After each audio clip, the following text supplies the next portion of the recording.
Fala, meus pretos e minhas pretas poderosas, tudo bem? Como é que vocês estão?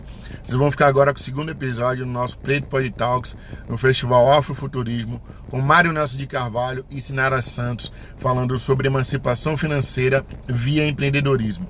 Então vai lá, clica lá, assiste, você não pode ficar de fora, você não pode perder, que tá muito massa esse bate-papo, foi uma experiência surreal e vocês precisam assistir. Valeu? Tamo junto! Preto Podcast. Afroempreendedorismo por afroempreendedores. Salve! Salve, Thiago Zevish. Preto Podcast. Afroempreendedorismo por afroempreendedores. Aqui no Festival Afrofuturismo. Agradecer logo, já chegar agradecendo a casa. Estamos no Palacete Tira o Chapéu, no Centro Histórico de Salvador, no Festival Afrofuturismo. Agradecer sempre a Vale do Dendê por ceder esse espaço, né? Agradecer também a algumas pessoas que nos apoiam. Léo Santos Cabeleireiro, Realeza, né? Casa de Rosa e o nosso irmão Anderson Teles, da Cozinha de Mari. Mandar um abraço para a galera toda aí que apoia o nosso projeto. Estamos começando um episódio muito legal, muito bacana, de prosperidade, aqui no Festival Afrofuturista, mano. Exato, exato. Nosso primeiro Preto Pod Talks, né? O primeiro de muitos. Uma inovação, né? Já que a gente está falando de afrofuturismo, um podcast diferente, podcast com público. E é isso. Vamos iniciar. Vamos apresentar os nossos convidados, Thiago. Vamos lá. Eu vou convidar primeiro aqui, quem está do meu lado aqui, que é o mentor de muitos de nós, Mário Nelson de Carvalho, economista, o cara que grifou a primeira vez a palavra afroempreendedorismo, o termo afroempreendedorismo no Brasil, economista, mentor de vários negócios, de vários de nós, jovens, como ele fala. Eu não sou ancestral, mas ele já indica a gente um futuro a partir das suas experiências e a gente tem vivido o que ele falou, o que ele ajudou a gente a viver lá. Vamos lá. Quero apresentar a vocês também Sina Preta, ela fala de economia publicitária, uma mulher que acende, expande várias pessoas também, que mentora várias pessoas também. E vamos falar de negócios, vamos falar de economia, vamos falar de dinheiro, porque hoje é dia de falar de grana. A mesa fala sobre empreender poder e a prosperidade como ascensão econômica. A gente pensou nesse tema porque pensar no afroempreendedorismo, como a gente tem falado desde o primeiro episódio que a gente fez ontem, precisa ter um sankofa, e esse sankofa é afrofuturista. Ele bebe na fonte de ontem, mas pensa na preparação para o amanhã. E aí eu não podia deixar de trazer quem está fazendo hoje e quem continua fazendo e que ensinou a gente a construir essa dinâmica. E antes disso tudo, Mário, a gente que precisa falar da gente. Antes de falar da história, do CNPJ, a gente precisa falar do CPF. E aí eu queria saber quem é Mário Nelson, quem é Sina Próspera. E aí? Ei. Bom dia, gente. Eu sou Mário Nelson Carvalho, baiano aqui do Recôncavo, da cidade de São Gonçalo dos Campos, que me deu régua e compasso e me dá até hoje. E é um prazer enorme estar aqui com vocês. E o celular é um terror. Logo agora que ele resolveu chamar. E que bom, Thiago, que bom, Sinara, que bom, Mohamed, de estarmos aqui juntos para falar de coisas que nos dizem respeito, né? Tudo aquilo que a gente pode compartilhar com os nossos são coisas que são prioridade para cada um de nós. Eu sou economista, tive uma vida profissional voltada ao mundo privado e que me deu informações além daquelas que eu imaginava e sempre achei que era uma obrigação minha repassar com os meus iguais, na perspectiva de a gente construir um mundo menos desigual, um mundo mais equilibrado economicamente e um mundo mais negro, porque quanto mais negro, é mais bonito, é mais feliz, é mais tranquilo de se viver, meu amigo Thiago.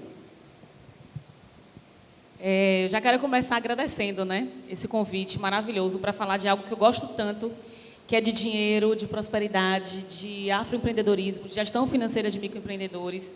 Eu sou Sinara Santos, sou educadora financeira, pós-graduada em educação financeira, graduada em publicidade também, sou da comunicação.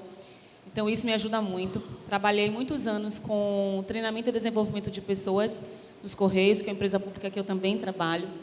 E hoje eu sou mentora de gestão financeira para pequenos negócios. E falar sobre gestão financeira para pequenos negócios na Bahia é falar para afroempreendedores. 90% dos meus clientes de consultoria financeira são pessoas negras.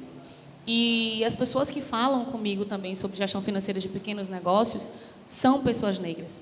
Então, a gente falar sobre prosperidade e a melhor gestão financeira da sua grana é você falar em crescimento também, prosperidade de uma população. Quando eu falo de dinheiro, para muita gente conversar sobre dinheiro hoje ainda é um tabu. E por que esse tabu? Porque dinheiro é bom, dinheiro paga as contas, dinheiro dá acessos, dinheiro faz a gente pagar um bom plano de saúde, a gente realizar os nossos sonhos e os sonhos dos nossos. Mas falar de dinheiro com responsabilidade é o que eu gosto de falar, e eu espero poder colaborar muito hoje com o Preto Podcast, com as pessoas que estão nos escutando, para a gente conseguir ter uma melhor relação com o nosso dinheiro, tanto na nossa vida pessoal, quanto o dinheiro dos nossos negócios. Então, vamos começar o nosso bate-papo falando, né, perguntando, já que a gente vai falar de dinheiro, num ponto de vista geral, dentro do afroempreendedorismo, né? Qual é a visão de vocês para os nossos afroempreendedores com relação, já falando de dinheiro? A gente vê muito as pessoas, né, os afroempreendedores, se queixando muito da gestão, que é aquela coisa que sabe que o dinheiro passa, que o dinheiro rola, que está ali acontecendo, mas esse dinheiro, eles não retêm esse dinheiro. Então, para vocês, qual é a maior dificuldade que vocês conseguem enxergar na gestão dessa galera? Eu vou pedir a voz, né, a palavra. Um dos maiores problemas da gestão financeira do pequeno negócio é justamente o fato de a gente começa um pequeno negócio muito no amadorismo. A gente aprende a fazer a gestão financeira, a gestão dos processos, a gestão do estoque, toda fazendo. Então, essa dificuldade de gerir o dinheiro do negócio é também uma dificuldade que já vem da forma da gestão financeira do meu próprio dinheiro, que eu não sei como fazer. Então, o afroempreendedor, o empreendedor, o microempreendedor, ele aprende a fazer fazendo. Então, essa dificuldade passa justamente por isso. Não só por essa coisa de você aprender fazendo, mas imagine, eu sou dono de um pequeno negócio. Eu sou o cozinheiro no meu restaurante, eu sou o financeiro, eu sou o administrativo. Então, eu faço toda a gestão do meu negócio de forma sem saber como é que eu estou fazendo. E isso é uma dificuldade. Então, como é que a gente pode começar a fazer? Primeiro que tem afroempreendedor, que ele não olha para as finanças do negócio. Ele faz tudo muito na doida. Eu estou vendendo, o dinheiro está saindo, está entrando, não sei como fazer. Então, a primeira orientação que eu dou é: pare e anote tudo que sai da sua empresa. Então, você fazer o fluxo de caixa o mais simples possível, que está dentro da sua limitação, é o que tem que ser feito. Começa fazendo o pequeno fluxo de caixa, anota tudo o que está entrando no seu negócio, tudo o que está saindo, com datas, que isso já você começa a visualizar o que é que está acontecendo ali. A partir do momento que eu anoto tudo que eu estou vendendo e tudo que eu estou gastando no meu negócio, isso já ajuda a ter uma leitura. E aí vem um pequeno problema, que as pessoas costumam também misturar as contas de casa com as contas do negócio. E aí isso tem que estar bem separado. Nesse momento que a gente faz o fluxo de caixa, é que eu percebo o que eu estou gastando ali, que não é do meu negócio. E aí a gente já separa para não ter esse problema. Eu queria, senhora, fazer uma abordagem contextualizando o que o afroempreendedor sofre desde sempre. Os filhos de empresários, as pessoas da classe média, da classe alta, já começam dando aos seus filhos, desde pequeno, uma mesada, que é uma forma de treinamento prático de como lidar com dinheiro. As pessoas da periferia têm que usar sua criatividade, porque dinheiro não tem. às vezes, nem para o básico. Então, quando ele começa a empreender, ele começa sem nenhuma noção. E tem uma coisa também para abordar, porque não há negócio, o negócio é a criatividade, é a competência, é o conhecimento, mas tem que ter dinheiro para lidar com isso. Eu fico muito feliz quando eu vejo você falar isso. Eu já fui taxado aqui no Movimento Negro, até com críticas, porque eu falava com dinheiro. E as pessoas diziam que eu falava muito em dinheiro. Eu digo, eu vou continuar falando, porque nós vivemos numa sociedade capitalista e que você não compra nada se não for com o biometal, se não tiver dinheiro, não compra e ponto. Então, quando a gente fala de afroempreendedorismo, é necessário que a gente compreenda a dificuldade que já é intrínseca da própria forma cultural que a gente vive. Nós somos excelentes empreendedores na base da criatividade. Todo afroempreendedor, todo periférico tem uma criatividade, tem um conhecimento muito além dos empresários normais, porque senão sequer eles se aventurariam, mas na maioria das vezes eles vão por necessidade, não vão nem por vocação, não vão nem por preparo, por conhecimento, eles vão aprendendo enquanto vão se desenvolvendo, que é uma forma mágica. Não é? Eu fico a me perguntar como que as pessoas mais distantes, com pequena formação acadêmica, etc., sem conhecer de economia, de finanças, conseguem fazer projetos espetaculares. Imagina no dia que esse país resolver transformar o ouro que tem nessas periferias em coisa séria. Imagina no dia que der oportunidade a todos, que a única coisa que falta no Brasil é o Brasil entender que a periferia também é Brasil, e quando se fala em investimento, tem que pensar no investimento, principalmente dessas pessoas diferenciadas, criativas, ligadas ao desenvolvimento econômico. No decorrer aqui do nosso bate-papo, eu aprofundarei mais sobre essa questão. Eu queria saber de vocês, assim, já nesse início, se a gente pode construir aqui uma dinâmica de ter um passo a passo de indicar ao afroempreendedor um comportamento, né? Porque você já falou de fluxo de caixa, Mário fala sobre já está treinando, mas tem um passo a passo? Será que é um treinamento, é um autoconhecimento? Queria saber sobre isso, se é mais técnico ou se é pessoal, comportamental. Começo a responder o seguinte: a gente vive na era do conhecimento, não é? na era digital, na era tech. Conhecimento é básico na vida de qualquer pessoa, em qualquer estágio, em qualquer área. Então, o empreendedor, ele não pode ser um aventureiro. O afroempreendedor tem que entender que tem um mercado competitivo e o que vale é a qualidade do seu produto e o preço de mercado. Não vale só ser negro, ser periférico. A criatividade vale e é sempre importante. Mas o fato da existência do negócio em si, isso não significa nada. Ele vai para o mercado aberto, o mercado livre. Então, eu digo o seguinte: o passo principal é: saiba tudo do seu negócio. Busque informação. Hoje a gente vive num mundo de informação que vai no Google, tem informação para o que você quiser. Pede suas madrugadas, pede suas noites, pede seus finais de semana e vá aprofundar naquilo que você se propõe, naquilo que você quer, e vá buscar conhecimento, porque sem o conhecimento, que para mim é o ponto básico de tudo, conhecimento, eu não estou falando de titularidade, eu estou falando de você saber sobre aquilo que você se propõe fazer. Então, sem o conhecimento, o principal para começar, o ponto de partida, é buscar conhecer aquilo que você quer fazer, aquilo que você quer desenvolver.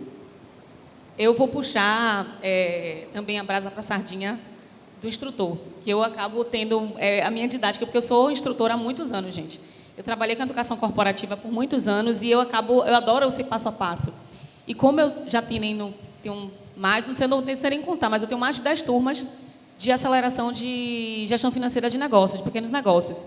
E eu sempre começo pela separação.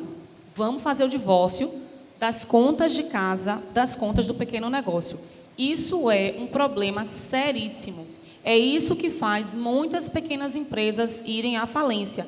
É você misturar as contas do seu negócio com as contas de casa. Porque é o mais normal. Você não é uma pessoa diferente. Todos, absolutamente todos os meus alunos de gestão financeira passaram por isso. Não tem um aluno meu que diz: não, eu já comecei ótimo, maravilhoso, separando tudo. Não tem. Se me disser, eu não acredito. Porque a primeira coisa, assim, o que eu faço primeiro de tudo? Separe. Se você tem uma conta bancária e um cartão de crédito e você usa ele para tudo, já separe. Abre uma conta. Hoje em dia você tem contas digitais que são mais simples de você abrir. Inclusive, já tem contas digitais voltadas para os microempreendedores individuais. Depois eu vou deixar até meu Instagram, meu canal no YouTube. Eu já tenho até um vídeo recente que eu falo cada uma dessas contas, o que elas oferecem para os empreendedores, justamente para você abrir uma conta separada só para gerir o seu negócio. Então, cartão de crédito, o que vai entrar, o que vai sair, tem que estar naquela conta. Porque, a partir daí, eu consigo enxergar o que está entrando na minha empresa. Eu tinha até uma aluna que ela conta, a gente ria, mas era uma coisa de doido. Ela tinha um pequeno negócio que entrava muito dinheiro, porque era um negócio de estética. E aí, o filho dela ia lá, mãe, eu quero comprar um picolé, metia a mão no caixa dela. Aí outra pessoa, eu tenho que ir no mercado, metia a mão no caixa dela. Aí outra pessoa fala, eu tenho que pagar não sei quemzinho que chegou ali agora. No final do dia, ela não sabia quanto ela tinha faturado. Se eu não sei o quanto eu faturo, eu não consigo calcular ali quais são os meus custos. Eu não consigo calcular o que foi que eu paguei, se aquela lâmpada que eu troquei ali foi a lâmpada da minha loja ou foi a lâmpada da minha casa. Então, quando eu separo, eu já consigo visualizar onde é que está o dinheiro do meu negócio e onde é que estão as contas da minha casa. É o primeiro passo que eu falo assim, separe. Separa a conta, separa cartão de crédito, que você vai conseguir enxergar exatamente o que está entrando no seu negócio, e aí você consegue fazer até correções, se houverem correções a se fazer. O que não dá é para ter essa mistura, porque você tem que entender que você é um empresário, um empreendedor. Você não é um amador. Seu negócio não cresce se você não agir dessa forma. Que foi o que o Mário falou. Adquira conhecimento. Eu posso contratar uma pessoa para fazer minha contabilidade, a gestão financeira da minha empresa? Pode, mas antes eu tenho que saber como é que funciona. Porque como é que eu vou dizer, Mário, é o seguinte, eu quero que você administre meu negócio aqui, mas como é que eu vou dizer para Mário o que é que ele tem que fazer se eu não faço ideia o que aquilo é? Então, se aproprie do seu negócio. Conheça o seu negócio. Você não entende gestão financeira, não? Assiste um videozinho, paga uma consultoria, faz uma aula, mas não fique sem saber. Saiba, conheça, porque na hora que você contrata a pessoa, você sabe exatamente o que você quer. Eu vou complementar, senhora, é o seguinte, é óbvio, e que você diz até com propriedade, né? Porque você não está falando aleatoriamente, você sabe do que você está falando, você vive o que você está falando. Então, é conhecimento adquirido e retransmitido.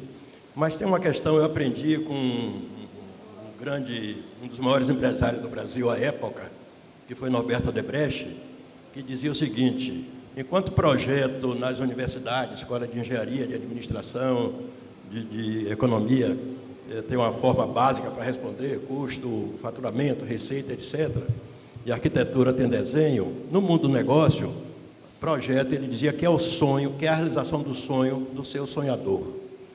É fundamental que a gente que sonha tenha força para realizar seu sonho e não esperar que alguém ajude você a realizar, porque ninguém ajuda. É você que vai buscar esse acompanhamento, é você que vai buscar essa parceria, é você que vai falar com 1000 pessoas que você está pensando para ver se as pessoas lhe provocam mais ainda. Então, o primeiro passo é você acreditar. É fundamental acreditar em você próprio. Para mim, eu chamo esse era o primeiro passo. Acredite em você e não deixe nem que seus pais, amigos, inimigos interrompam aquela coisa que você sonha. Eu sempre cito, eu conheci há uns anos atrás um menino, que eu chamo menino pela idade, do Rei do Pirão, que é um sucesso absoluto, é um caso de sucesso, é um case de sucesso. Mas ele disse que ninguém acreditava no que ele falava, nem pai, nem mãe, nem ninguém. E hoje todo mundo trabalha com ele. Ele virou o tutor da família. É isso, o afroempreendedor, que às vezes vai por necessidade, não por vocação, mas ele tem que, eu diria assim, como conselho, como orientação, acredita no teu sonho e vai em frente.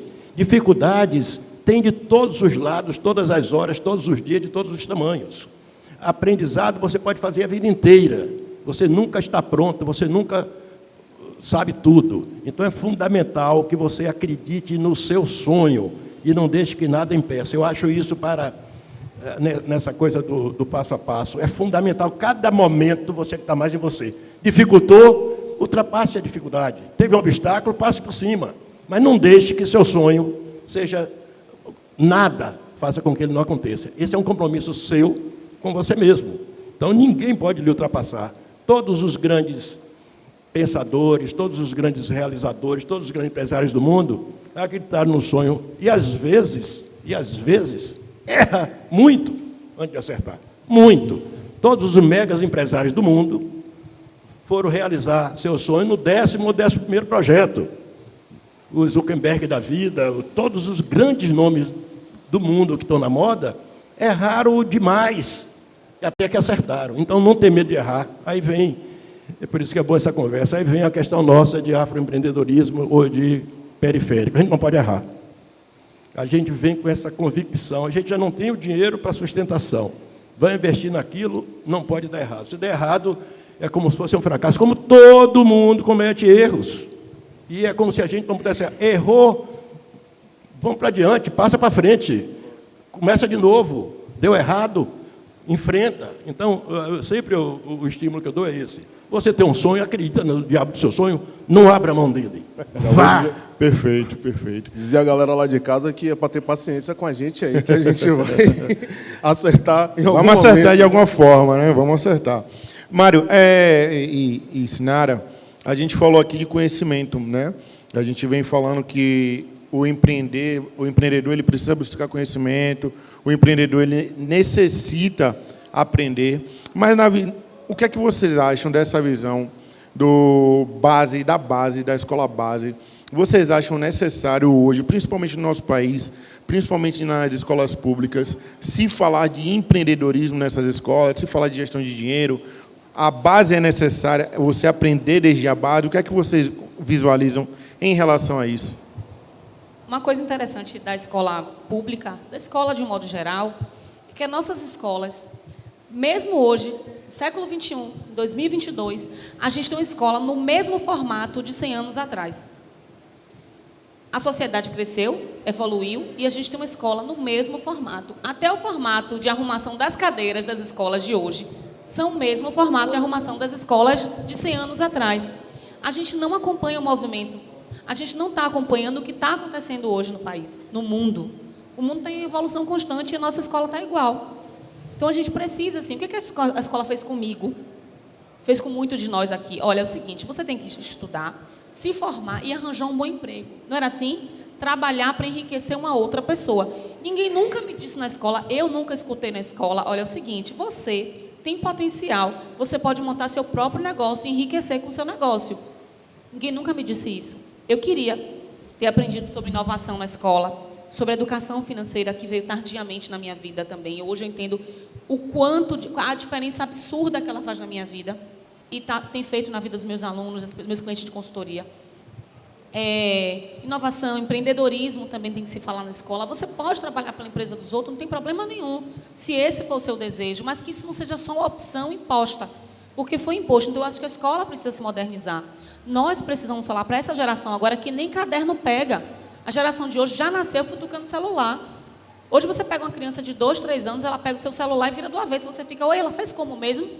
Então, você imagine essa pessoa que está assim, já nesse nível de evolução, tendo que fazer as mesmas coisas que a gente fazia 100 anos atrás, que minha avó, a mesma escola que minha avó estudou, é a escola que a criança está estudando hoje. Então, nós precisamos modernizar a escola precisa entender a importância de falar sobre empreendedorismo, sobre negócios, sobre negociação, sobre educação financeira, inovação. A escola precisa, sim, se modernizar para que a gente crie uma sociedade já voltada para esse pensamento de empreender, de prosperar mesmo. Perfeito, Sinara. 100%, concordo 100%. Não há como, nos dias de hoje, as escolas não se permitirem fazer experiências novas. O mundo vive, modifica, tem coisas novas acontecendo a todo instante. A escola, interessante que a formação de conhecimento ela é fundamental, mas hoje as universidades já perderam espaço para os conhecimentos individuais. O Vale do Silício não contrata nenhum funcionário por diploma, contrata por conhecimento, e é o lugar mais desenvolvido do mundo. Se a gente vem discutir nossa realidade, ela é mais cruel. porque nós temos dois tipos de educação, eu falo com conhecimento de causa, discuto isso com muita tranquilidade, e nós temos uma educação privada, que prepara todos os seus alunos para serem empresários, para ser chefes, para se mandarem, se forem para o setor público, para comandarem, porque tem os empurrões dos seus iguais que oportunizam para eles, e a escola pública é feita para obedecer, como se fosse favor. Não, é dever do Estado educar o seu povo. O país que não prioriza a educação fica como o nosso, essa sociedade que é dividida claramente, racial e socialmente. Quem é preto e pobre, periférico, tem uma educação, quem é branco e rico tem outra educação. Isso é um crime para o país, não é para preto nem para branco, não. É crime para todo mundo. Daí a nossa brutal desigualdade, daí a nossa excelência em violência, e aí afeta a vida do país como um todo, afeta o turismo, afeta tudo. Essa cidade já recebeu mais turistas há 30 anos atrás do que hoje, o que é um absurdo. E ainda os responsáveis por essa área falam, eu tenho até pena quando eu vejo, não sei se é pena a palavra, mas me dá indignação, quando falam do turismo, que aqui é o maior turismo. Gente, só vou dar um número, um exemplo rápido, que interessa, sai um pouco. A França tem 65 milhões de habitantes, recebe 80 milhões de turistas por ano. O Brasil tem 212 milhões de habitantes, recebe 10 milhões. Então, e ainda vem falar de turismo aqui. Então, o que é isso? Isso é a desigualdade, isso é a violência, isso é a falta de educação, que é a obrigação do Estado. Eu acho que nós não podemos fazer nada, não discutirmos nada, se não priorizarmos o conhecimento e a educação. Isso é eu carrego isso, minha própria vida, se eu não tiver tido a sorte de lá, na minha infância, meus pais terem uma vocação de ter que colocar os filhos para estudar, nós não teríamos alcançado o que alcançamos. Então, é básico. Hoje, a necessidade, todo mundo aqui conhece o professor Hélio Santos e Paulo Rogério, um dos mentores do que está acontecendo aqui.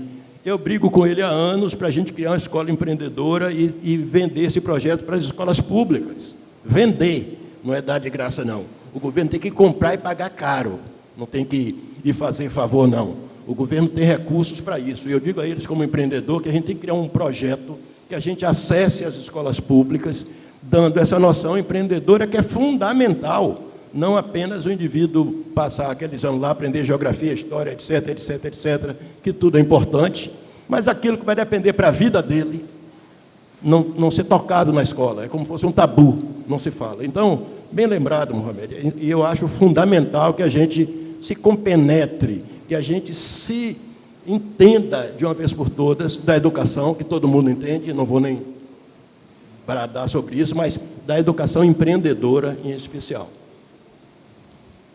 Antes dessa próxima pergunta aí, eu quero saudar e agradecer ao Elysium Sociedade Cultural, ao Grupo Fera Investimentos aqui, por nos oportunizar a utilização desse espaço, e a Vale do Dendê também, por realizar esse evento, né, que é o Festival Afrofuturista. Mário e Sinara, eu estou aqui vendo vocês falarem sobre educação, sobre educação financeira, a gente está falando sobre afroempreendedorismo, e a gente sabe que a nossa comunidade não vem construindo negócios de herança.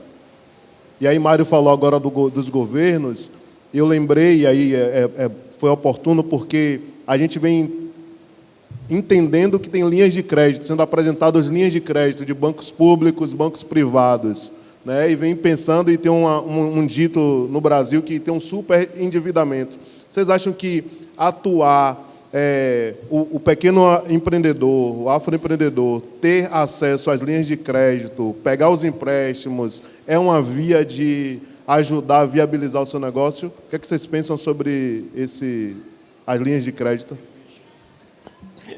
Sem dúvida, Tiago. A professora, a instrutora, fechará o tema. Mas é fundamental. Eu sempre acho que a perversidade, eu uso muito essa palavra, do que esse nosso país, esse nosso querido Brasil fez com parte da sua sociedade, com parte do seu povo, que hoje é 50% da população, é tão cruel, que chegaram a inventar que o rico nunca ia para o céu, porque não sei o quê, que pobre, com a sua pobreza, ia para os reinos de Deus. Tinha aquele negócio de não passar da agulha, etc. Então, jogou isso na cabeça para quê? Para que o dinheiro só ficasse com eles. E essa praga continua até hoje, até os dias de hoje. Isso é um gene perverso que acompanha as famílias. Eu sempre digo o seguinte, por experiência própria, as pessoas sempre as pessoas de periferia, ou a comunidade negra, os afroempreendedores, eles não têm coragem de falar em empréstimo. Aí eu digo a eles o seguinte, por que será que uma empresa como a Ford, que fabrica automóveis, tudo que investe é financiado pelo governo? Por que o agronegócio é financiado com recursos públicos a custos quase zero e que a sociedade nem sabe quanto se gasta por ano de bilhões para financiar o agronegócio? Por que todas as grandes empresas, para construir um prédio, têm a Caixa que financia? E como é que o pequeno empreendedor não precisa, Raimundo Doria? Como possível? Então, a gente tem que abrir essa caixa preta. A gente tem que abrir esse espaço. Isso é um tabu que a gente precisa enfrentar com muita tranquilidade. Primeiro porque, se continuarmos assim, o dinheiro só vai circular na mão dos mesmos. E o que é que acontece? Eu vou dizer logo isso. Tem algumas pessoas conhecidas que estão fazendo parte desse governo de transição e que eu tenho acesso. Eu só estou dizendo que está na hora, Raimundo, vocês vão ver o que a gente está pensando, que é o seguinte, tem 4 instituições no Brasil, Banco do Brasil, Caixa Econômica, BNDES e SEBRAE, que precisam urgentemente criar condições para atender essa massa gigantesca de afroempreendedores que estão sendo construída e vem das cotas, que vem do FIES, que vem do ProUni nas universidades, e quando saem das escolas, não sabem o que fazer e não tem nenhum apoio. Então, ou a gente cria nessas instituições, se a ideia é minha, isolada, mas o Brasil já está absorvendo isso, criar uma diretoria exclusiva para atender o afronegócio, para atender as periferias do Brasil.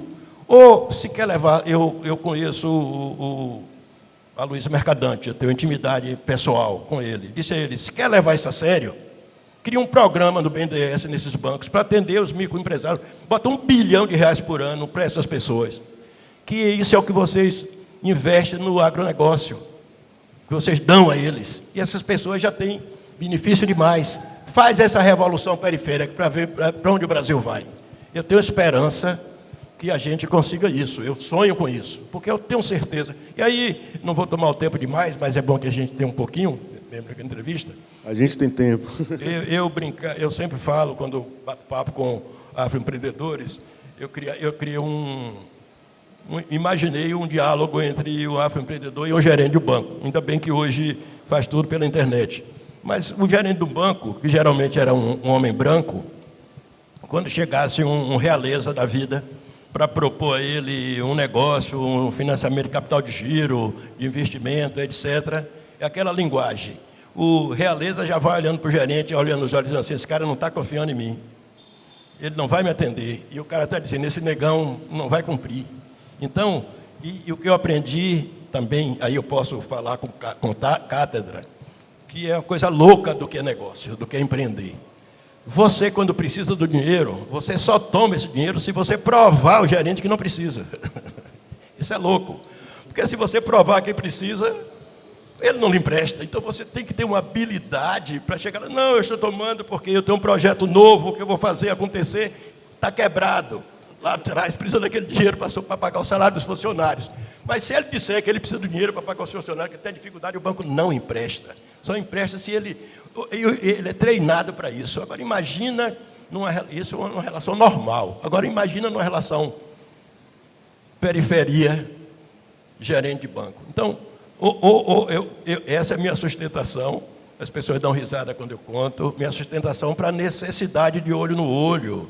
Se você tem um diretor do Banco do Brasil, um diretor que está lá para atender as realezas da vida, para atender as empresas suas, Sinara, é outra coisa, é outro momento. Você vai desprovido de medo, você vai aberto. E a gente no Brasil, esse essa loucura que nos impuseram. Para quê? Empurrar cada vez mais quem não tem para baixo e levantar mais, que isso o Brasil está vendo. Gente, nós somos o país que mais mata, é a polícia que mais mata, é o país que ainda tem mais de 6%, mais de 12 milhões de analfabetos, e a miséria impera, e a gente passa, todos nós passamos por isso como se fosse normal. Não é normal, isso é uma estupidez sem tamanho. Vai governo, vem governo, e continua. E se for governo de direita, que eu nem gosto de falar, que depois que tem nanotecnologia, metaverso, ficar falando esquerda e direita é de uma pequenez ruidosa, angustiante,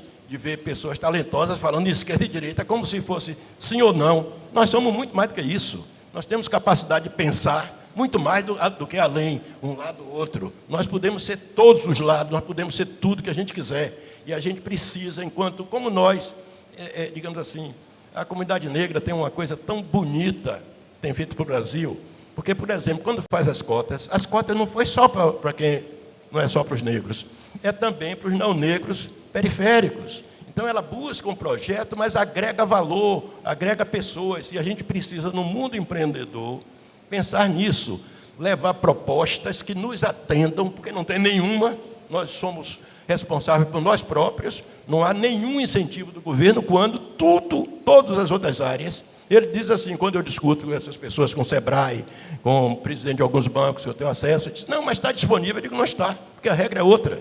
Vocês, quando fizeram as regras estabelecidas na economia, não colocam, quando o Banco Central decide, não inclui essa parte. Isso não inclui. Incluindo já é difícil. Imagina sem a inclusão, sem uma coisa específica para atender. Tanto é que todos os programas de bancos têm a área específica, vai atender a indústria, então tem uma forma diferente, vai atender o comércio, tem uma linha de financiamento diferente, vai atender a agricultura, tem uma linha de financiamento diferente, e para atender o afroempreendedor, zero. Vocês conhecem algum afroempreendedor do mundo do desenvolvimento agrário, rural, do afronegócio, do agronegócio? Então, mas vocês estão incluídos onde que ninguém vê? Então, a gente precisa, inclusive, das mãos para brigar por isso. Porque se a gente brigar e se a gente acreditar, aí eu digo assim, pelo que eu já vi ao longo da minha vida, a gente consegue. Porque a melhor coisa é quando a gente discute isso com as pessoas que são responsáveis, porque eles são desprovidos de conhecimento. E eles entram naquilo que a gente quer. Quando a gente conseguiu cotas, ProUni, etc., você não sabia o que era. E concorda, entendeu? Então, ainda temos essa possibilidade de avançar.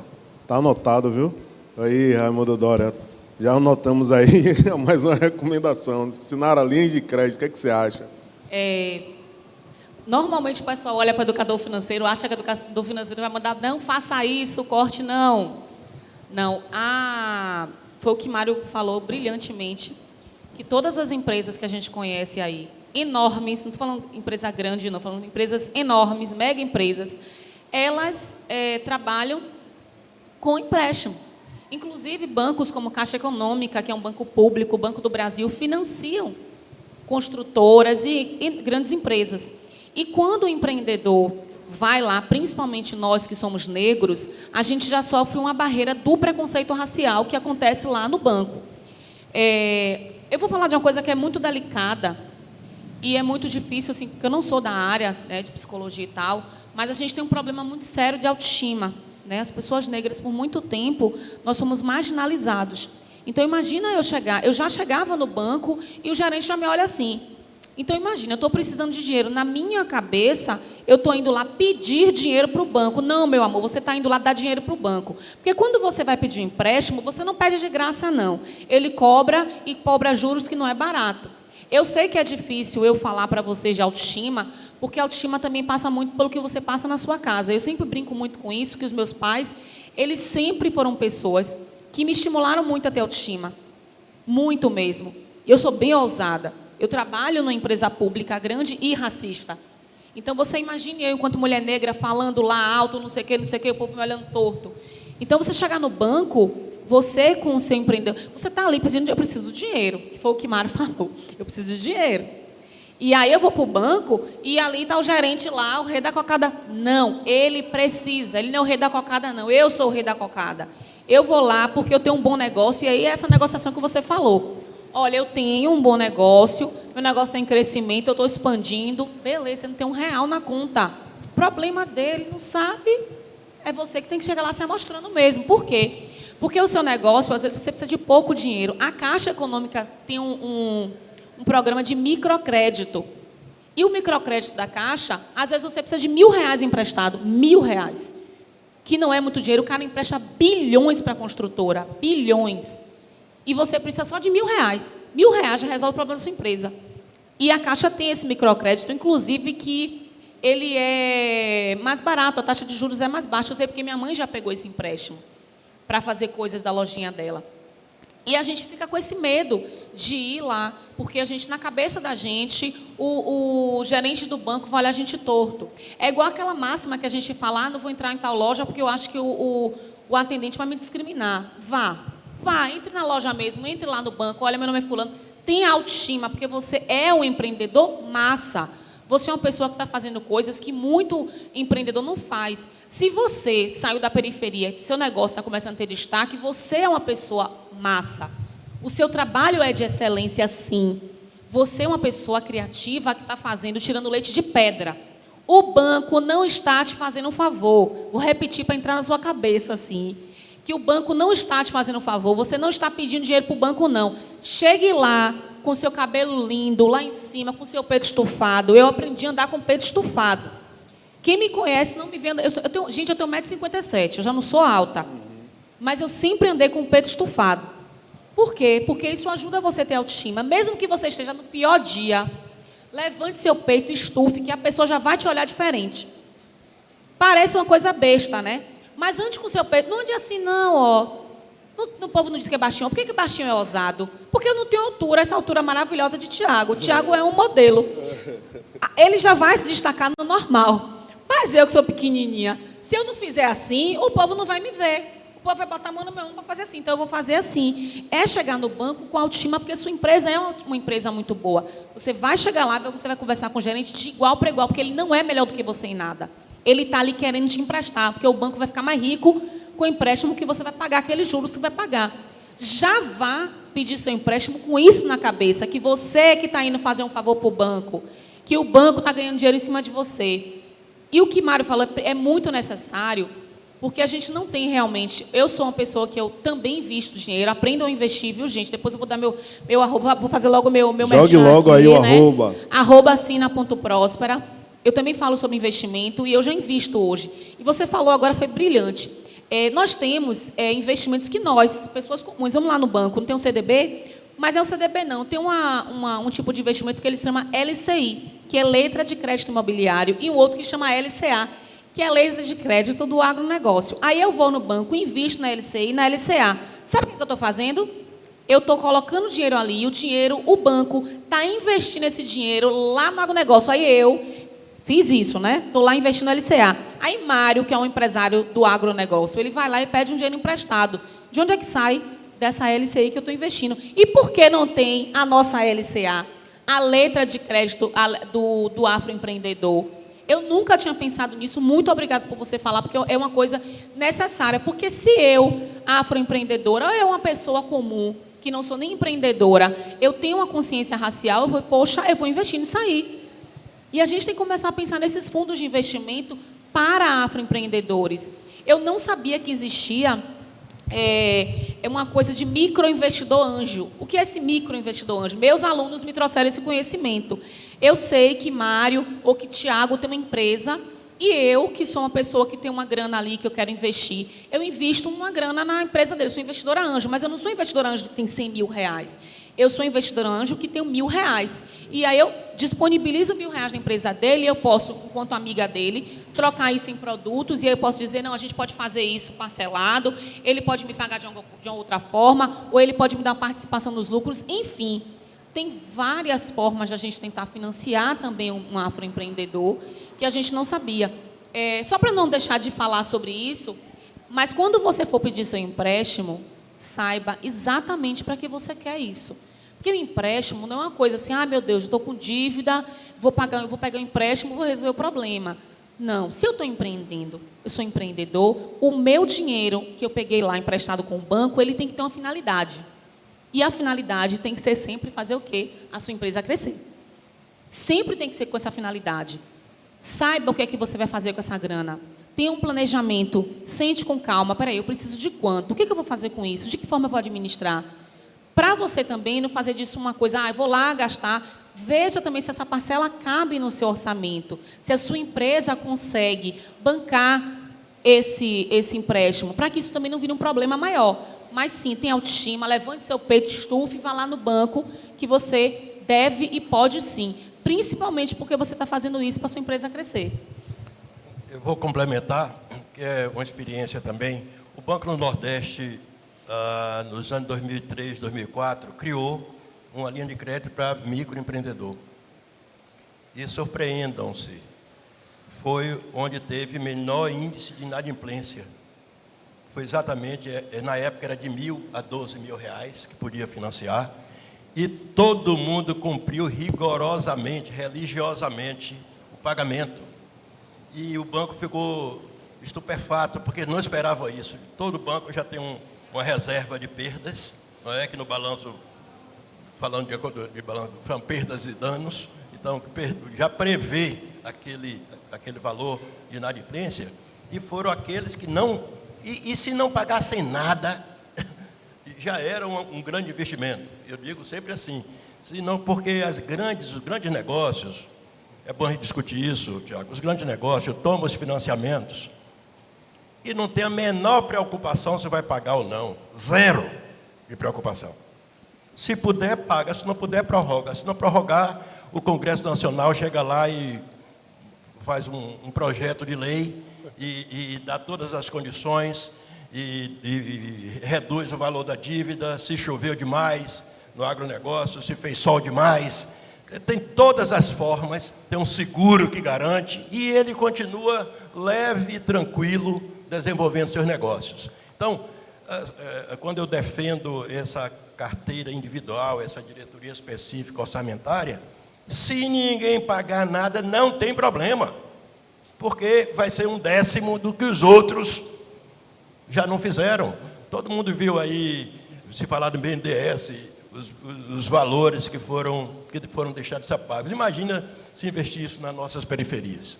Imagina colocar essa disponibilidade para nossos afroempreendedores. Então, além de já ter, por cultura, não querer ficar devendo, porque o afroempreendedor ou o negão só deve se não tiver jeito, ele dá a vida dele, mas ele quer cumprir a palavra dele. Felizmente, nós temos uma característica que nos diferencia, que é da decência, de não ter aprendido a ser malandro com o dinheiro público, não é? Você não vê, você vê falar de tudo dinheiro público, mas você vê, eu fico louco, eu digo, estou doido para ver um parlamentar, um ministro negão aí dizendo que é ladrão. Porque, diabo, a gente nem esse espaço tem. Toda vez que tem, ao longo da história, não estou falando de agora, não. Estou falando das riquezas como foram feitas. A Bahia é um exemplo disso, as famílias mais ricas daqui ainda hoje foram através da política. E todo mundo assimila isso de forma natural. A gente tem que começar a se rebelar contra isso. A gente tem que tratar, como você disse, minha alegria de estar aqui com você é de saber que alguma coisa que eu fiz há 20, 30 anos atrás, que era considerado fora de tom, falar de dinheiro, falar de que dinheiro é necessário, que empréstimo tem que fazer bem. Se não fizesse bem, esse povo todo não vivia disso. E aí é colocado nas escolas que intuitivamente a gente não precisa. Quem disse que não precisa? Precisa e muito. E a gente tem que aprender numa educação financeira, básica, mas tem que aprender que dinheiro para os físicos é uma alavanca. Quem assiste à Olimpíada vê o indivíduo sozinho salta 7, 8 metros naquela alavanca. Então, o dinheiro para o negócio é aquela alavanca que faz você voar, sem a qual você não chega a lugar nenhum. É onde nós estamos. Então, a gente precisa, tomara que tenha N sinaras por aí, bagunçando. E aí, para eu finalizar esse raciocínio, o que me dá alegria, vou usar uma palavra de um amigo meu do Mato Grosso do Sul, essa ideia, Sinara, está se espraiando, está se espraiando o Brasil afora. tem muita gente que eu espero ainda ter vida para ver a surpresa que essa inteligência afroempreendedora, periférica, criativa, nesses novos ecossistemas de negócio, como isso vai tomar conta do Brasil? Eu não tenho dúvida do que eu estou falando. Sim. Vai tomar conta do Brasil. É porque é uma criatividade diferente. E hoje, como esse conhecimento também criativo não está mais fechado em uma sala, está aberto, você pega seu celular, tem acesso, isso vem uma revolução silenciosa que nem a gente está se percebendo ainda, mas vem. Do que eu já vi, que eu achava que viria, que eu já vi acontecer, agora vai acontecer mais rápido, eu não tenho dúvida, meu caro Mohamed. Perfeito, perfeito. Esse ponto de visão, que eu chamo ponto de visão, né, que é além, para mim é perfeito, porque quando a gente fala de negócio, a gente fala de educação financeira, a gente fala de crescimento, né, da população negra, que tem vários negócios, né? E o que eu pergunto para vocês agora o que é que vocês dão como dica para que esse afroempreendedor, para que esse empreendedor, ele tenha o seu negócio próspero? O que é que vocês podem falar para essa galera que está assistindo a gente aí ao vivo, para que ele tenha o seu negócio financeiramente sustentável e próspero? Bem, lá vem a Pro de novo, viu? Lá vem a Pro.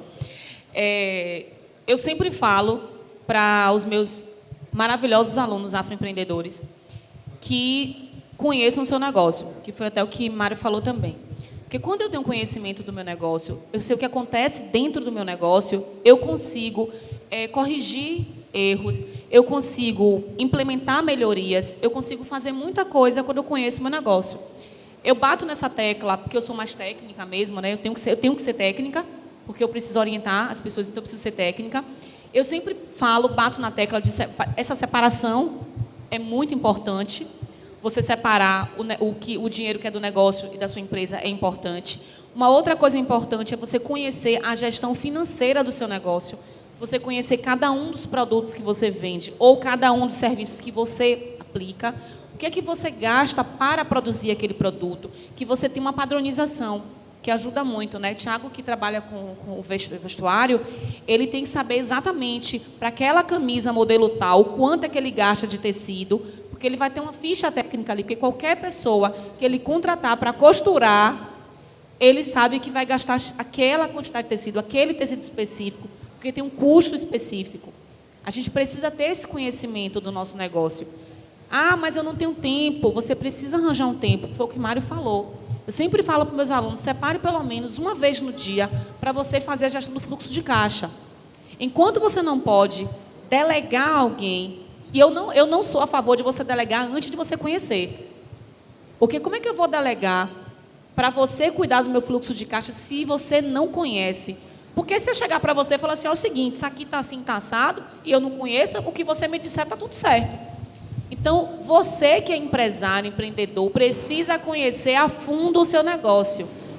Procure saber quem são seus fornecedores, tenha uma boa relação com os fornecedores, busque entender sobre o seu negócio, não só o que você faz, se você trabalha com moda, conheça bastante sobre moda, mas conheça também sobre gestão dos processos, como você está costurando, como a sua costureira trabalha, se você for terceirizar a produção, conheça isso. Saiba o custo de cada um dos produtos que você usa, a matéria-prima que você usa, ou o tempo que você gasta do seu serviço. Saiba precificar também a sua hora.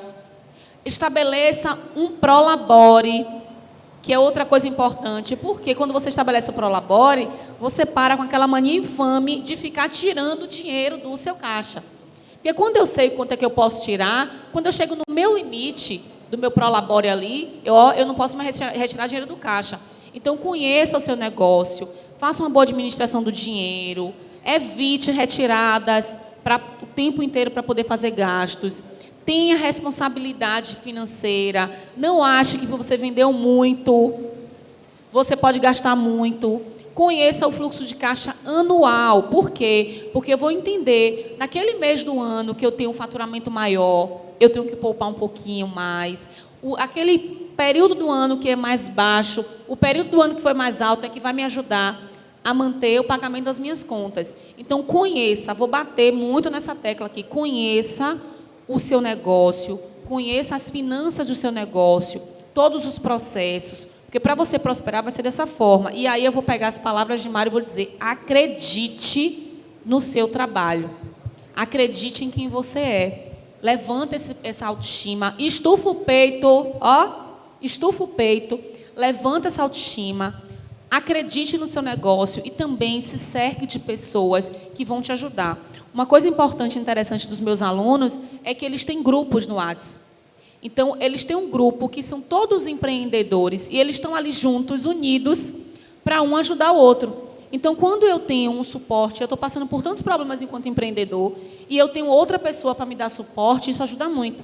Então, montem uma rede, né, que é um bom network também, mas uma rede de apoio mesmo com outros empreendedores que vão te ajudar, que estão passando pelo que você passou e que vão te ajudar também justamente a passar melhor. E, claro, bater de novo na mesma tecla que é conheça o seu negócio, conheça as finanças do seu negócio e só passe isso para uma outra pessoa fazer quando você conhecer a fundo.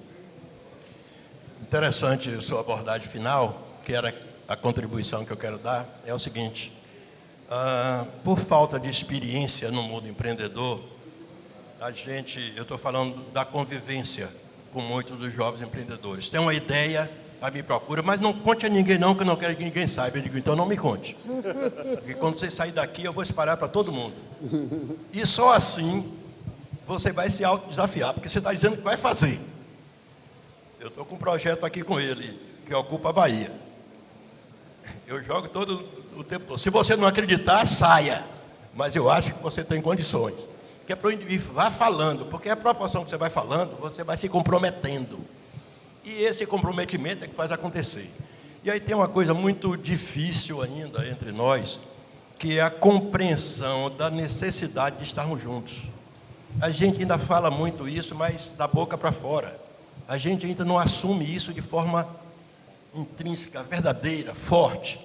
E o exemplo que eu dou didático, aqui embaixo, depois da Rua Portugal, ali tem a Rua Conselheiro Dantas, tem a Associação Comercial da Bahia. É a primeira associação comercial da América do Sul. Ainda hoje é o ponto de encontro dos comerciantes. Nós temos a Federação das Indústrias lá na Costa Azul. A Federação do Comércio, que todo mundo conhece, a Casa do Comércio. Para que é que isso funciona? É para ter prédio bonito? Não. É para defender os interesses daquela turma. É um grupo de 100, 200, 300, 1000 pessoas que, em nome da associação, pode reivindicar o que quiser. E a iniciativa privada e o setor público estão ali para dar guarida. Então, quando a associação comercial chama o ministro da Fazenda, o ministro da Indústria e Comércio para vir aqui, vão cobrar deles, e não é uma pessoa só fazendo a cobrança, é o coletivo.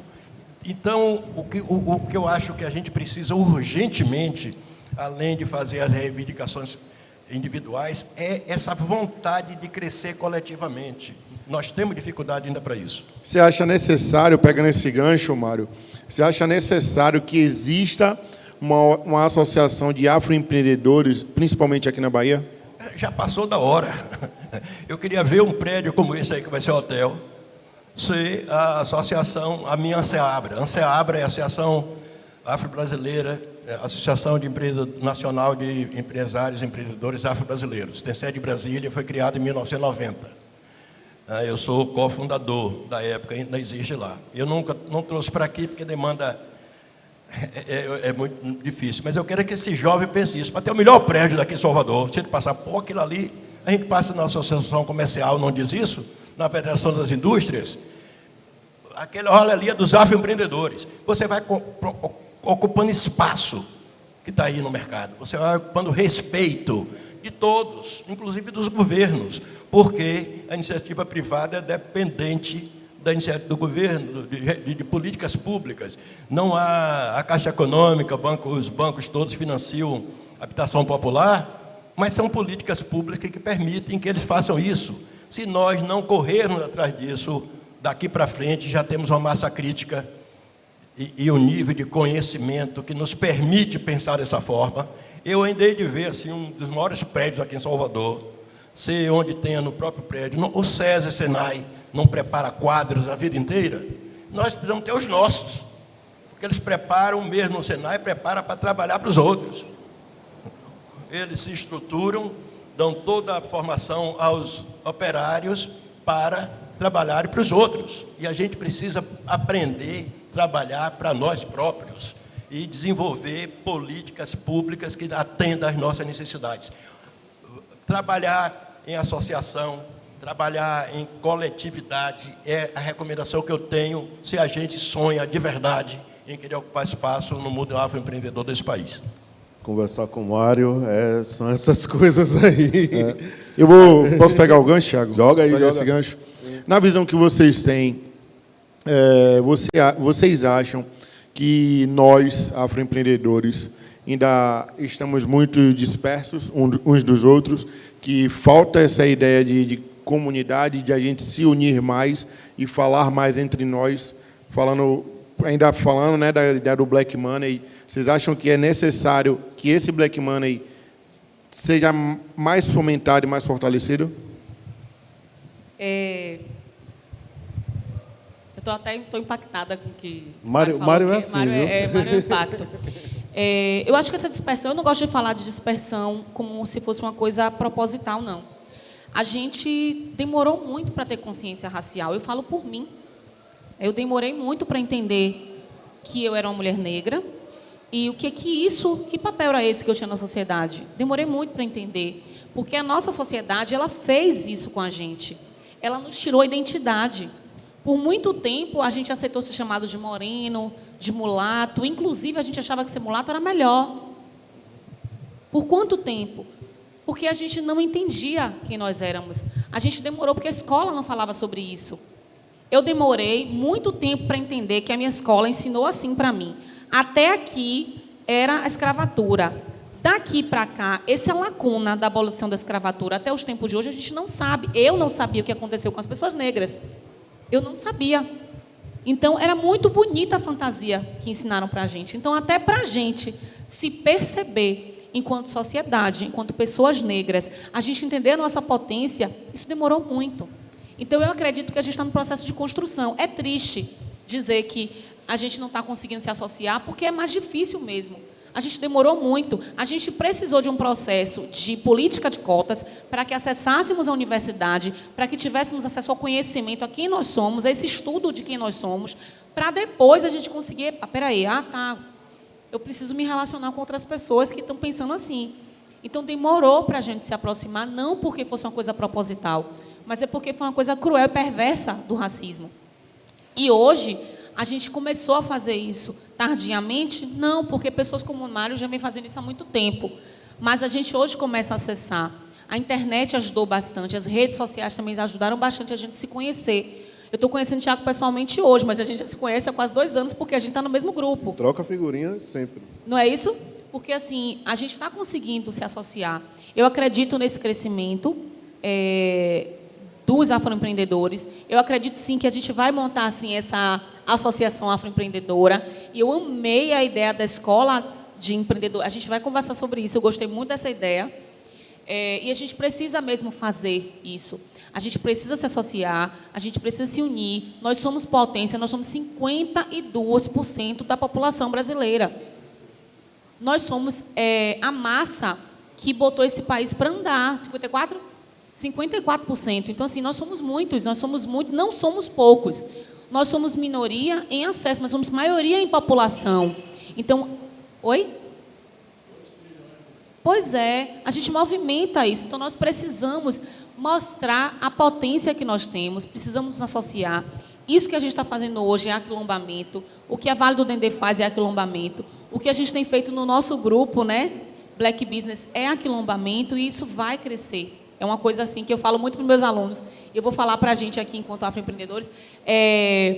Você não tem outro caminho. Eu falo sempre para os meus alunos, vocês vão crescer. Se vocês estão aqui na aceleração, não tem outro caminho, é daqui para cima. Então, a gente vai crescer enquanto associação. Eu espero que a gente esteja no prédio mais bonito mesmo da cidade, mas cada um de nós precisa fazer esse papel, precisamos dar visibilidade. A gente pode fazer, às vezes, o trabalho de formiguinha, que ele também é um trabalho muito bem feito, mas a gente precisa falar com nossa mãe, com nosso pai, com nosso amigo, colegas de trabalho, colegas tantos. A gente precisa falar sobre isso para que isso cresça. E, quem sabe, logo em breve, estaremos com a nossa associação afroempreendedora aqui na Bahia. Repita aí a pergunta, por favor, Mohamed. Você lembra?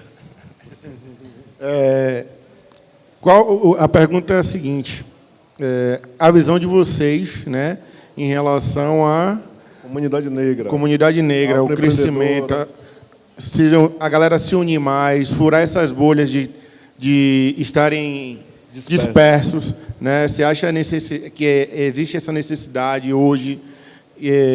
Eu também trago que isso é reflexo da escravização, né? De quando trazem os nossos para cá, eles separam em pessoas de tribos diferentes e colocam juntos. Mas você acha que já está na hora de quebrar essa barreira, de que a gente precisa estarmos juntos como comunidade e fortalecer essas associações? É da sequência ao raciocínio anterior. É fundamental, não é achometria, é certeza, que é preciso isso. Nós temos dificuldade de todo tipo, porque nós temos, digamos assim, empreendedores ou afroempreendedores de vários tamanhos, de vários negócios diferentes, mas quando nós criamos a Anseabra, que tinha de consultório médico, de hospital, de restaurante, de vendedor de bebidas, de tudo, de taxistas, etc., o que a gente viu é que todo mundo tinha... A dificuldade era a mesma. Acesso à informação, acesso a crédito, sozinho, cada um lutando sozinho. E aí os depoimentos que a gente ouve até hoje, é assim, agora eu estou acolhido, agora tem gente ao meu lado. Esse problema que você tem, eu também tenho, não sabia como resolver. Aí você começa a passar essa experiência adquirida individualmente para o coletivo. E é uma experiência diferenciada, não tem universidade que saiba isso, não tem Sebrae que saiba isso, é de cada um, é uma experiência nova que nós estamos experimentando, que nós estamos vivenciando. Então, é de suma importância que essas experiências, ela, como formadora na área de financeira, é uma experiência única, porque antes não existia. Então, tudo isso é um acúmulo que é nosso, e é esse acúmulo, essa capacidade criativa, essa força interior que todo afro tem, porque cada um que está aqui só sobreviveu porque tem uma força interior muito grande, que pode ser usada para o benefício próprio, coletivo e nacional. Eu sempre digo que quando a gente resolveu o problema da periferia, nós estamos resolvendo o problema do país, não estamos resolvendo o problema dos periféricos. Esse é um problema que o Brasil deve, o Brasil, enquanto nação, enquanto país, deve isso a parte da sua sociedade. E está se dando o direito, através desse acesso ainda precário às universidades, no momento que as universidades não estão mais no topo das decisões, a gente só entra... Quando a gente entrou, já querem fechar, né? Ainda tem isso. Mas que, como a gente não está falando só de educação, a gente vai poupar esse caminho. Mas é necessário que esse novo conhecimento, esse conhecimento que a comunidade negra levou para a universidade cresceu. O exemplo técnico, eu já fiz bate-papo na Escola de Arquitetura. Nós vivemos onde 70% da população mora nas periferias. E a arquitetura, a escola continuava ensinando só a construir prédio. Diabo, com experiência dessa na mão, para poder fazer pesquisa de todos os tipos e modificar, melhorar, aprender a fazer as escadarias drenantes, as redes de esgoto, de águas pluviais, e passar para o mundo essa experiência. Não, mas passaram 150 anos ensinando o pessoal a riscar no papel e construir prédio. Então, é uma vergonha que a sociedade como um todo tem da parte da sua própria população, e com isso perde em muito a perspectiva de crescimento coletivo. Na hora que investir, eu digo isso com uma tranquilidade gigantesca, eu sou conselheiro da Vale do Dendê com muito orgulho, e vejo o que acontece, vejo o que surge de pessoas com a criatividade mundial. Eu quero dar até um depoimento. Eu tenho uma filha que mora em São Francisco, na Califórnia, que é a cidade mais criativa do mundo, onde está o Vale do Dendê, onde está o Vale do Silício. Depois de Salvador, pô. O Vale do Silício. E me impressiona até hoje, como se você falar em roupa jeans, foi o pessoal de uma cidade de 900 mil habitantes, que São Francisco não tem nem 1 milhão de habitantes, foi jeans que inventaram para o mundo. Se você falar em Gap, uma marca que tem, Gap, não é assim, Márcia? Gap. Está na China, tem em todo lugar. Foram 2 irmãos numa barraca da garagem da casa que criaram isso. Se você falar no Facebook, no Instagram, no Twitter, que mais? No Google, e centenas de outras empresas saíram daquela cidade. Eu tenho meus netos que estudam lá. Chega da inveja. Pena que eu não vou vê-los. A vida devia prorrogar mais a vida da gente. Porque desde 1 ano de idade que você já é estimulado à criatividade. Eu tenho uma neta de 13 anos, que quando ela tinha 8 anos, fez uma declaração, fez um trabalho que me orgulha até hoje. Ela falava-se da derrubada das árvores, e ela fez um trabalho na escola dizendo que ela ia montar um grupo para reflorestar o mundo. Se minha neta estudasse aqui, ia reflorestar São Gonçalo, que é a minha cidade. Entendeu o que eu quero dizer? Você já é treinado para pensar na solução do mundo. Aí eu digo a Paulo Rogério, que é um pouco meu tutor, eu sou tutor dele, diz ele, mentor, que assim, vamos com a criatividade que a Bahia tem, com a periferia criativa que nós temos, nós precisamos criar impacto de coisas, precisamos criar coisas para impactar o mundo. E nós temos essa capacidade, se não fosse o empurrar para baixo do coletivo. Então, minha proposta sempre é essa: usem a criatividade de vocês pensando no mundo, não vão pensar só aqui. Porque é assim que as outras misérias pensam. Tudo que pensam lá, esse ponto. Eu tenho um mercado do mundo que eu vou atingir. A gente está pensando que tem um mercado da cidade baixa, da cidade alta, ou de São Gonçalo, ou de Cachoeira, do Recôncavo. A gente precisa mexer com a cabeça dessa juventude. O mundo está aí aberto para tudo, e minha provocação é sempre essa. Gente, é possível.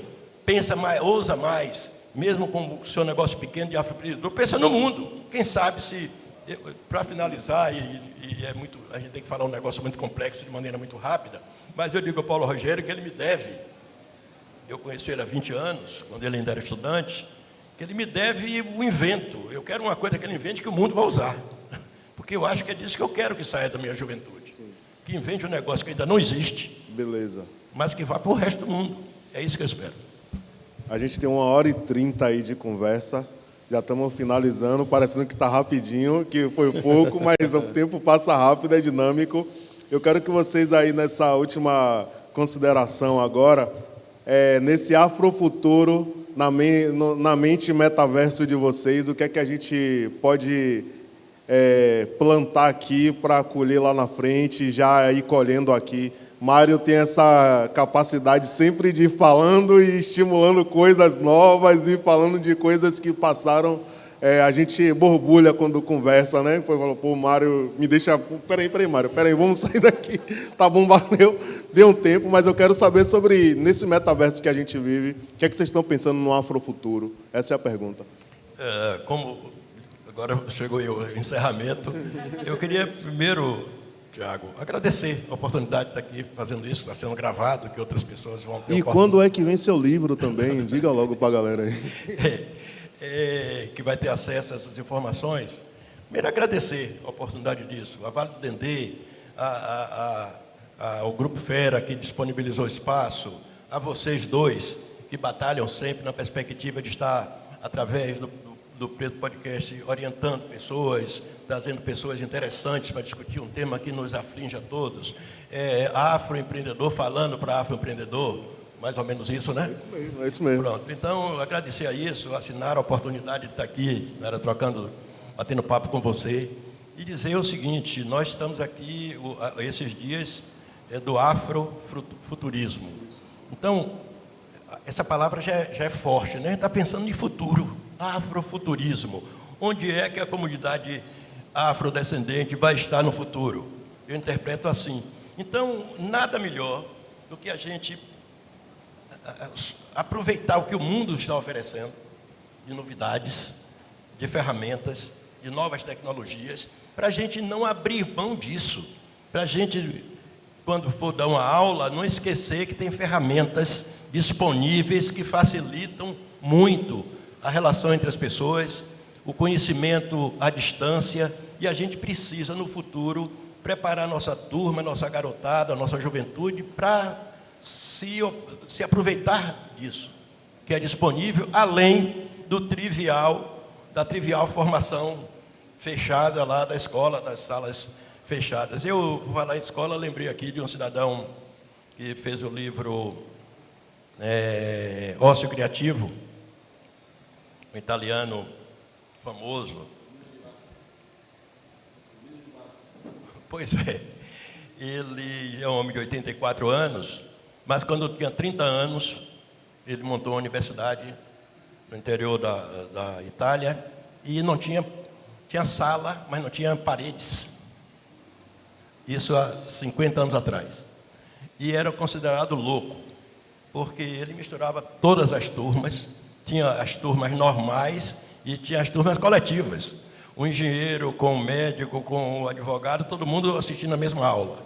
Porque ele achava que a sociedade, o ser humano não para, é um conjunto de coisas. E sempre foi contra a perspectiva de você ficar trancado na sala, que isso limita sua cabeça. Você tem que abrir tudo que você pode passar para um jovem, a perspectiva dele pensar e sonhar. Pensar e sonhar, assim, não é obrigatório porque você sonhou realizar o sonho. Mas não há uma realização na face da Terra que alguém não sonhou antes. Desafiando lógicas, desafiando possibilidades, você passa numa área, acha normal, vê outra pessoa, vê outra coisa. Então, o que a gente mais precisa, a mensagem que eu queria passar, é que a gente não se bloqueie, que a gente, enquanto futuro, abra a cabeça, busque, não tenha medo de buscar, ou de se expor, ou de falar bobagem, ou de falar coisa errada, e vai ser censurado. Não dê importância a isso se você tem em você próprio a vontade de desenvolver, de evoluir. Então, o meu afrofuturismo é isso. Eu quero ver uma cidade como Salvador, que tem a cultura, que tem a coloração, que tem o espírito africano. Eu, há uns 20 anos atrás, me emocionei com um embaixador de um país que tinha 2 dias aqui em Salvador e começou a fazer uma palestra, começou a chorar. E embaixador é aquele indivíduo que é preparado para ele estar sempre, não sorri, não chora, aquela figura emblemática. E ele disse que não aguentou porque ele tinha 2 dias em Salvador e parecia que ele já morava aqui desde criança. Porque ele sentiu o cheiro da cidade, era o mesmo cheiro, a comida, e aí fez um negócio que eu não sabia. Ele fez: os brancos de Salvador também são negros e não sabem, porque falam na mesma velocidade, a sonorização é na mesma velocidade negra, o movimento físico é um movimento africano, então assimila sem saber. Então essa cidade que tem um potencial para além do país, um potencial para o mundo. Salvador, no dia que for reconhecido esse afrofuturismo, será uma cidade, uma meca para o mundo. Nós podemos pensar nisso, e eu não estou falando nenhuma heresia, nada. Nós temos condições para isso, porque nosso povo é capaz de construir isso. Nosso povo é capaz de ser essa referência para o mundo. Se a gente não fosse sempre dirigido, organizado, para ficarmos em nosso lugar, quieto, porque aí tá bom, se reclamar, fica ruim. Eu quero que as pessoas desobedeçam, não é a lei, mas desobedeçam a lógica. A lei obedeça, que é a obrigação de todo cidadão, mas a lógica, não respeitem. Façam diferente, não concordem. Briguem, se exponham, acreditem e sigam em frente. Então, o afrofuturismo é isso, esse desafio da lógica. São propostas diferenciadas para um povo que carece, precisa, mas que tem potencialidade para ir muito além do que aquilo que nos permitiram até hoje. Muito obrigado, viu, mestre? Perfeito, perfeito. Sinara. Eu fico até sem saber o que falar depois de tudo o que você falou aqui, porque é tão rico, Dá vontade de sentar aqui e ficar escutando você falar a tarde inteira, o dia inteiro, porque é um aprendizado tão grande. E essa sua cabeça disruptiva, aquela cabeça assim que está muito além, você já está no futuro. Você já pensa além. As pessoas que têm essa cabeça que pensam além, elas estimulam a gente a pensar. O ser humano, isso já é uma coisa mesmo da nossa constituição mesmo, assim, biológica. A gente quer economizar energia, a gente quer economizar tudo. A gente quer ficar na zona de conforto, porque gasta menos energia. A ideia do corpo humano é esse. Quando você é estimulado a pensar, e Salvador é isso, é esse estímulo. A gente tem uma cidade que até a geografia dela não é monótona. A gente chega aqui, quando você chega ali na frente, já tem outro lugar que está mais baixo. A gente tem várias ilhas aqui. A gente tem um olhar, a cidade é uma cidade que já não deixa você ser monótono. Você entra no Pelourinho, você não está, meu Deus, está tudo rosa, tudo azul. Não, são várias casas de várias cores, uma próxima da outra, pessoas. É um movimento para você não ficar com a sua cabeça parada. E eu falo muito isso, eu infelizmente ainda trabalho numa empresa muito bloqueada, e eu lembro que um amigo meu me fala isso, porque a gente era muito para frente, né? A empresa a gente era muito para frente. E ele falava para mim assim, olha, é melhor você pedir perdão do que você pedir permissão. Porque quando a gente pede permissão, e eu falo igual ao Mário, a gente não está dizendo aqui que é para vocês descumprirem a lei. Mas é porque quando você pede permissão, aquela pessoa que está travada, ela vai travar você. E nem sempre é porque ela é ruim ou porque ela não quer que você expanda, que você pense fora da caixa, mas é porque ela aprendeu daquela forma. E o futuro, ele está aí gritando na nossa cara. Eu não posso nem falar de afrofuturismo, porque o futuro está aqui, gritando na minha cara o tempo todo. A gente tem um metaverso aí para a gente desbravar. As pessoas estão vivendo, comprando, consumindo dentro do metaverso. Então, a gente não tem mais onde parar. Chegou um momento que as pessoas, eu não quero usar computador. Não teve esse momento que as empresas começaram a se informatizar e ninguém queria sair do, não, eu vou ter que parar de fazer isso aqui. Isso aconteceu dentro da empresa que eu trabalho. Mas está aí. A gente não tem como bloquear. A pandemia chegou e o que aconteceu? Todo mundo foi para dentro de casa, começou a fazer o quê? É tudo online. E eu falo para vocês que eu fiz networking online. E aí, para mim, também uma coisa do afrofuturismo é você também fazer network com os seus. Conheça os seus. E não tem mais bloqueio de físico. Eu não estou aqui, mas eu estou ouvindo um podcast em casa. Eu tenho o Instagram de Tiago, que eu posso puxar papo com ele pelo Instagram. Eu fiz network pelo Instagram. Eu conheci muita gente pelo Instagram. Eu fiz muita parceria pelo Instagram. Então, hoje, a barreira física não é mais desculpa. Eu não consigo falar. Eu tenho clientes que moram nos Estados Unidos. Eu faço consultoria financeira com a cliente que mora em Atlanta. Existe bloqueio, a gente nunca se viu pessoalmente. Está em dólar, né, mãe? Então, assim... Está em dólar, está importante. A gente precisa disso. A gente precisa sair dessa limitação de, eu só posso fazer networking se for aqui, a gente conhecendo aqui. Não. Eu já conhecia a maioria das pessoas online. E online você faz um monte de negócios. A gente não faz a live está cada um em casa e a gente está conversando. Então, para mim, o afrofuturismo é você pensar fora da caixa, como o Mário pensa. Mário, você assim, realmente assim, aquela pessoa que a caixa não cabe ele. Ele vai dar um jeito, essa caixa vai arredondar e nunca vai te caber. Você não cabe em nenhuma caixa. Sobre isso. E a gente precisa disso, de pessoas que não caibam em caixas. E você está percebendo, porque isso acontece comigo, acontece com todo mundo aqui. Chega uma hora que a gente está ali confortável. E é a biologia do ser humano. É deixar você o mais confortável possível, economizar bateria. Mas se permita sair da caixa. Afrofuturismo, para mim, é você se permitir também sair da caixa.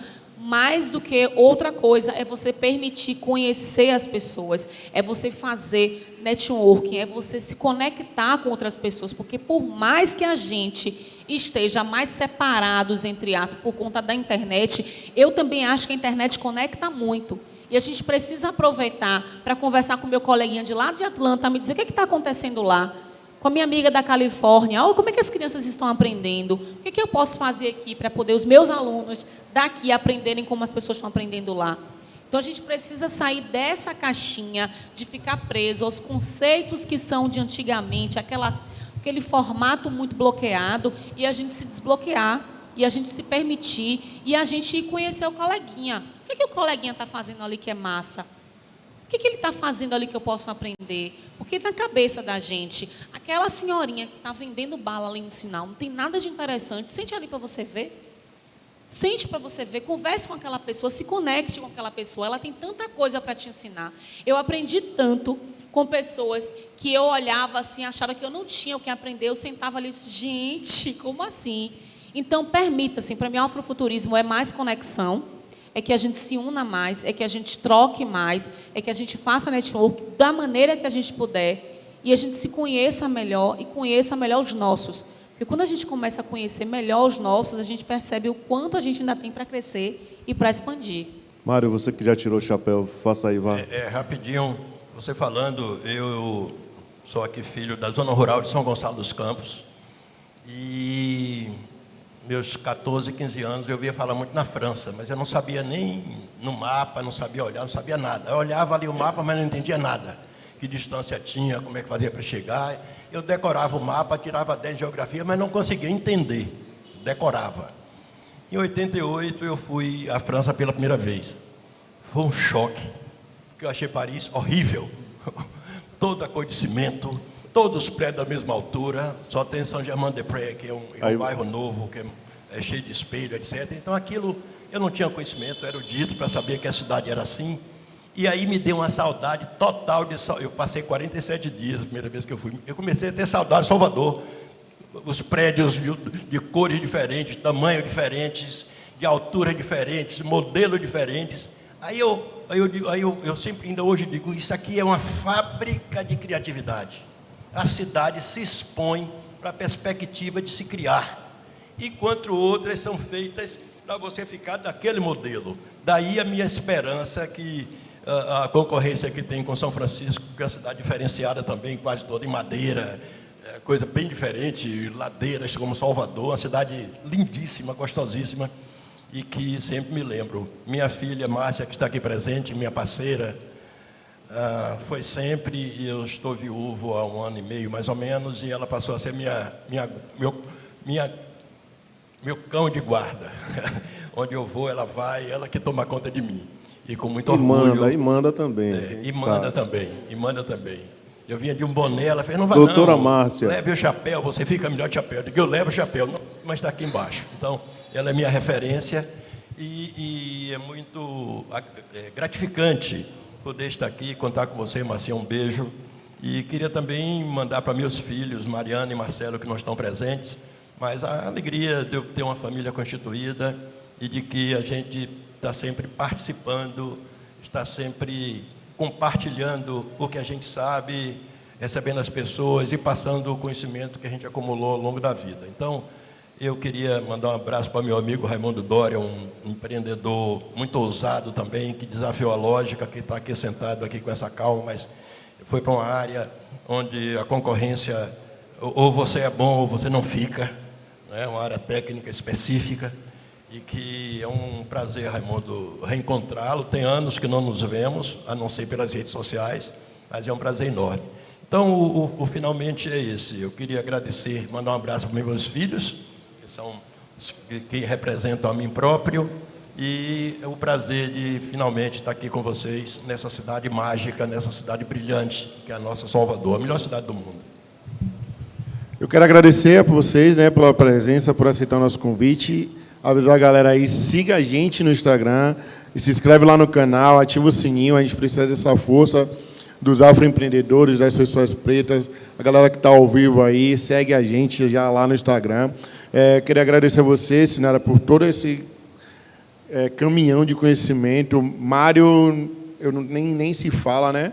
A gente tem aulas e aulas e aulas e aulas. Quando ouve ele falar, um cara que já vive no futuro, que já vive lá em 2050, né? E agradecer mais uma vez a Vale do Dendê, né? Por esse espaço, essa oportunidade.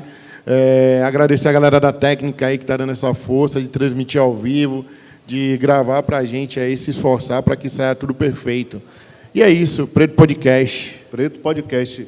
eu tenho que fazer o meu merchan. Amanhã a gente vai para Paris, viu? Não venha com essa conversa não, Mário, que amanhã quer ir para Paris, não vá não. Amanhã tá aí, veio hoje. Obrigado, Fernando, Manhinha, por vir. Raimundo Dória, muito obrigado. Todo mundo que está aqui da produção. Marcos, Dora, Tiago, meu irmão Moacir, meu brother do som lá, todo mundo, né, velho? Porque a gente tem feito um pouco de esforço para fazer as coisas, né? Aqui é uma gestação de alguns meses e muitos sonhos, muita atitude para fazer. E eu estou realizando um sonho de bater um papo com vocês e com o Mário especialmente. A gente tem tentado, falado sempre sobre isso. Será que eu vou? Será que eu não vou? Quero fazer, vamos fazer. Muito obrigado por vocês estarem aqui. E Preto Podcast, Afroempreendedorismo por Afroempreendedores. Tenho uma gratidão imensa. Esse episódio vai subir no YouTube, está sendo transmitido ao vivo no Instagram, mas vai subir no YouTube. E aí a gente vai mandar para vocês, para a gente fazer essa divulgação mesmo ampliada aí, para chegar a mais pessoas. Muito obrigado a todo mundo que está presente, que está assistindo. E é isso, né, Marlon? Valeu. Salve. Salve, salve.